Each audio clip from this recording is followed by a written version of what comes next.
Dear viewers, today I will tell you how you can blur the background of a video in the CapCut app with a simple trick. Open CapCut app and click on the new project, select the video and add it.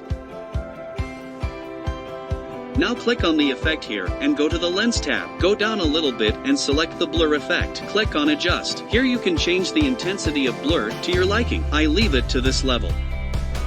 Hold tap and expand this effect equal to video length. Also remember to delete CapCut promo ending. Now click on overlay, add your same video again and enlarge it a little bit.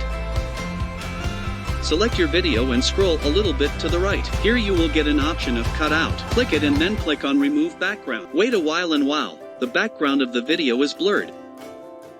Dear viewers, in this way, blur effect can be applied only on the background of a video quite easily. Now you can export it. If you like the tutorial, please press like, subscribe to the channel and press the bell icon. See you soon. Peace.